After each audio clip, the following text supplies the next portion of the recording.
Hello guys, my name is Sharon and welcome to my YouTube channel, Beat the PTE. And in today's class, we'll be discussing about a topic from the PTE speaking section, Read Aloud. Well, this question not only contributes to your speaking section, but also has a significant impact on your reading score as well. Stay tuned to find out more about today's class and make sure that you click on the bell subscribe buttons and click on the bell notification icon so you'll get notified as soon as we post videos weekly. So today's class, guys, read aloud. On your test day, you'll be smacked across your face with the question or a computer screen similar to this, where you'll be given some amount of seconds, maybe 35 or 40 seconds for you to go through the text that is given to you. And once the microphone opens, you would be required to speak into the microphone. On your test day, you'll be generally coming across 6 to 7 questions, which are pretty straightforward. You just need to read them into the microphone when it opens. These questions not only contribute to your speaking score, but also contributes to your reading score as well. All right. So for those of you guys who haven't looked at our previous video, we went in depth in detail about the things that the PTE makers don't want you to know, about how every single question is interlinked with one another, right?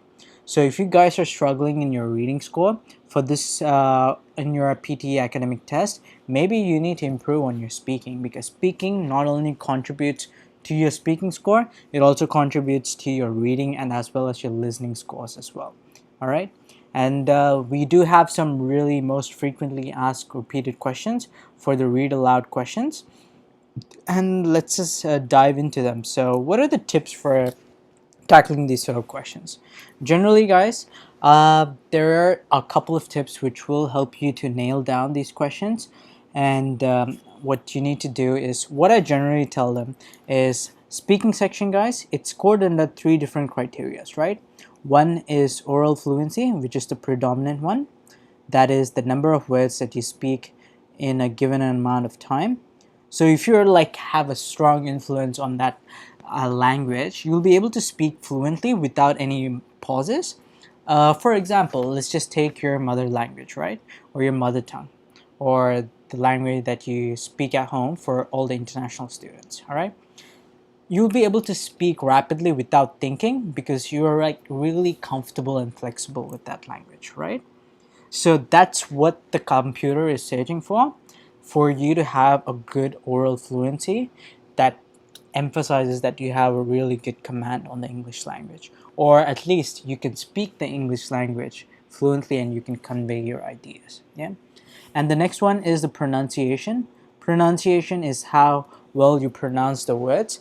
Does this mean accent? Absolutely not. Pronunciation is whether the words that you repeat into the microphone, is it being, or is the algorithm or the PTE able to detect the words?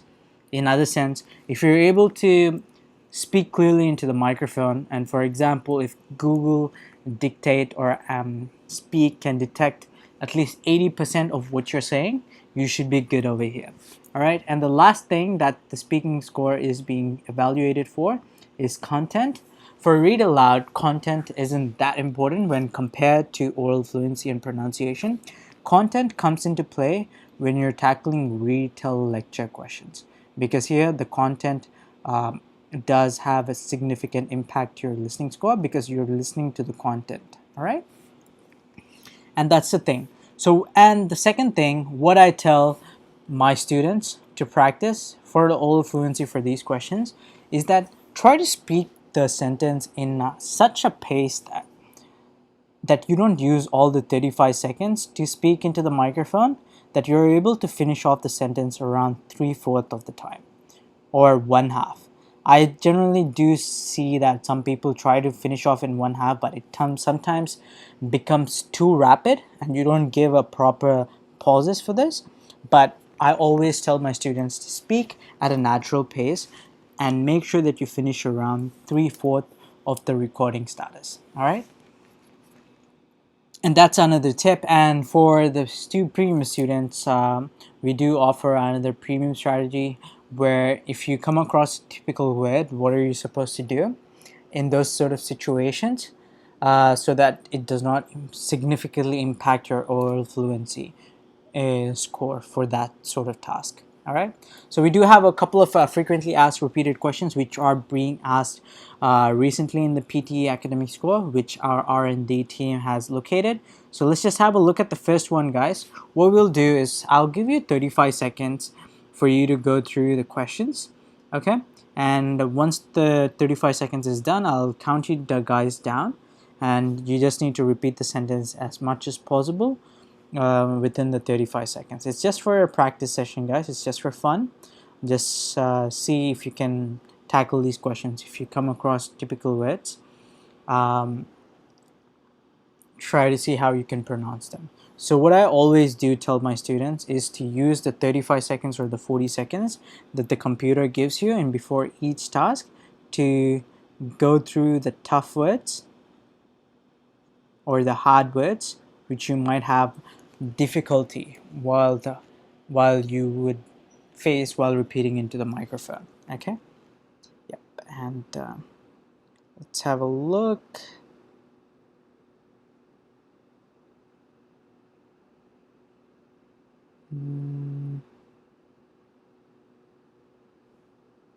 Okay, guys, 35 seconds on the clock, and this is your sentences.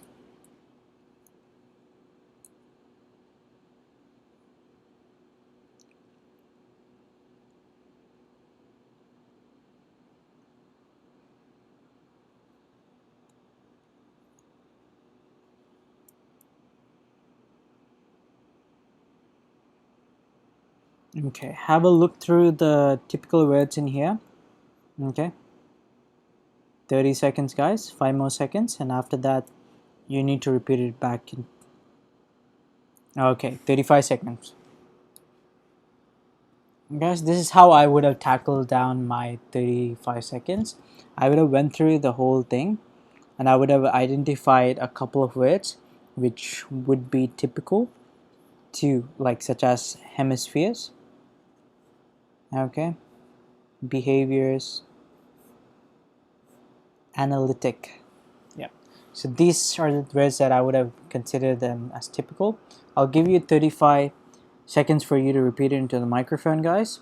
Okay, and the time starts now, but do keep in mind, don't use the 35 seconds. So if it's for 35 seconds, I expect you to finish off in 25 seconds.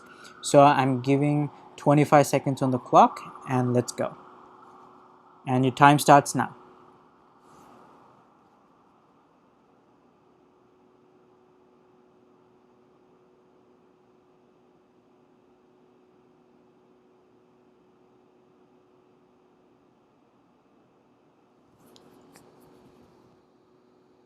Twenty-second, guys.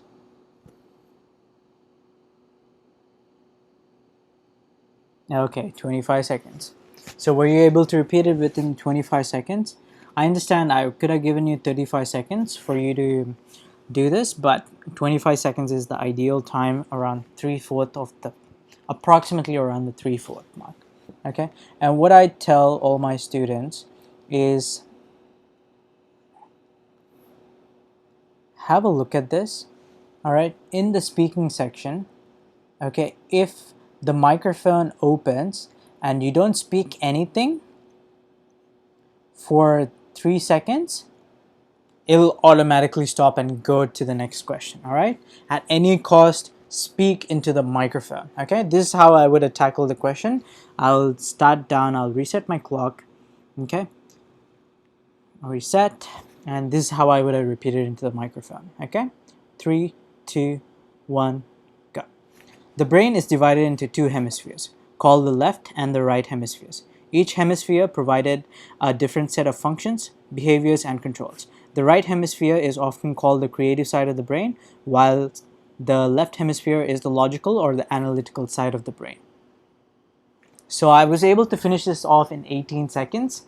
That's an ideal time, but for slow speakers, it's okay if you are able to crack it down before 25 seconds or at least 3/4 of the recording bar status. I understand this might be a little bit difficult for you to visualize this, but on your test day and on the practice sets, you should be able to do them, where we provide our premium students a software where you would be able to practice an official offline mock test similar to your PTE academic test. All right, and this is the second question, guys. This is also a repeated one. Okay, I'll give you 35 seconds on the clock for you to go through the question so that and identify the typical words. All right, and your time starts now.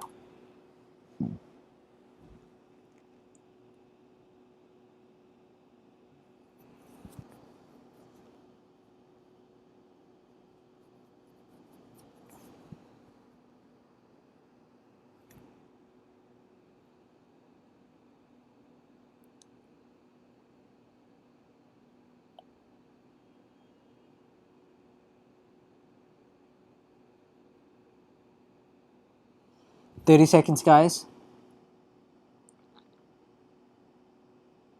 Okay, 35 seconds. All right, this is how I would have utilized my 35 seconds. Okay, the core of the problem, I would like to identify the typical ones. Disparity between countries' productive capacity and people consuming raised an output of industry beyond the purchasing capacity of the US farmers and wage earners. Okay. Alright guys, I'll reset my clock and I'll try to speak as much clearly as possible. Okay. Generally these words are a little bit short, so 35 seconds. I would try to aim to reach it within 25 seconds, guys. So I'm putting 25 seconds on the clock. 3, 2, 1, start.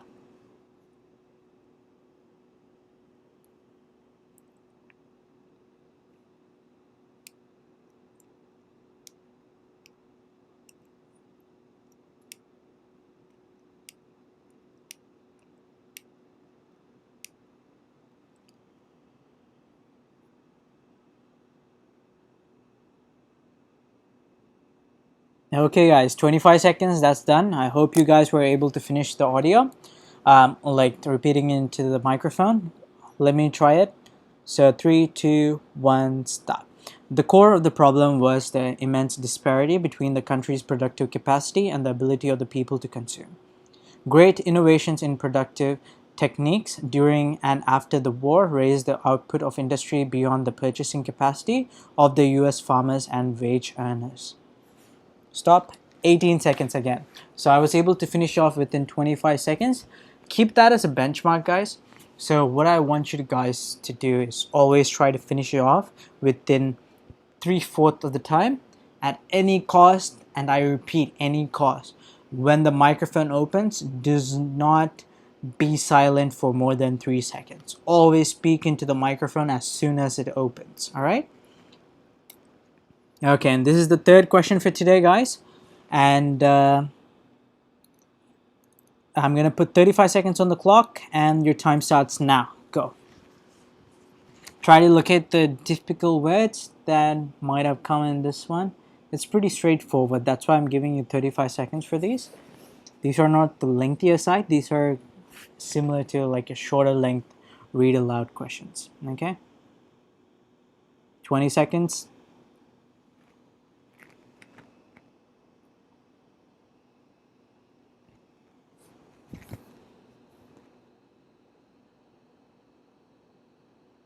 33, 4, 35 seconds. Okay, guys. So this is how I would have tackled my 35 seconds. Okay. And I would try to locate the typical words, all breakfast, newspaper. He worked as a writer long time. It's like pretty straightforward, right? So I'll give you 25 seconds on the clock, guys. And I want you to repeat this into the microphone. Okay, 3, 2, 1, go.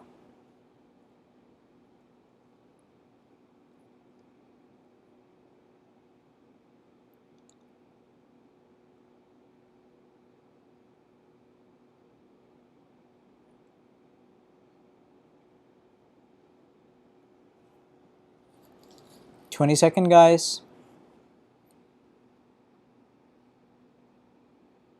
25, stop. Okay. Hope you guys were able to finish this. It's a pretty short question, so I'll try to reset my clock, and this is how I would have answered it. 3, 2, 1, go. Ever since I remembered, father woke up at 5:30 every morning, made us all breakfast and read newspaper. After that, he would go to work.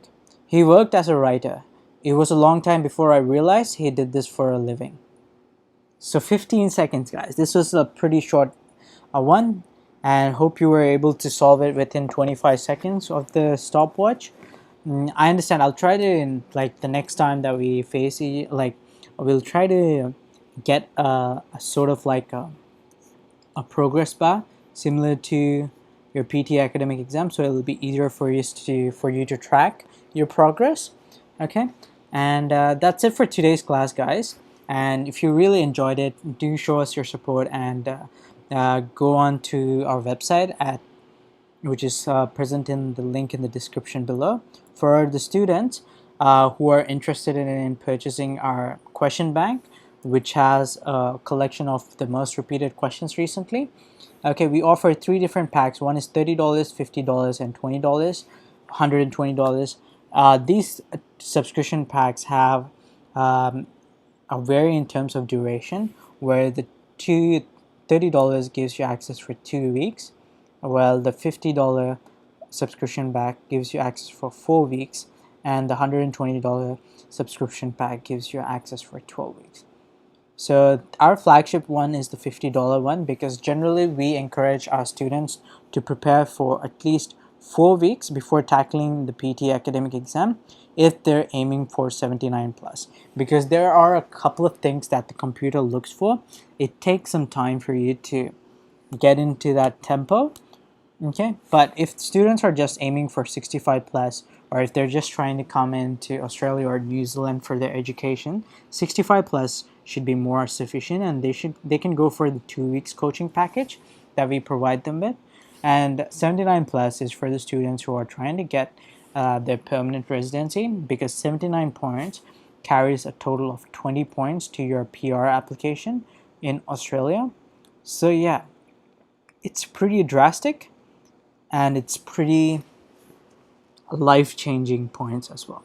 Okay, so if you guys have enjoyed the class, make sure that you show us your love and click on the subscription button and give a thumbs up.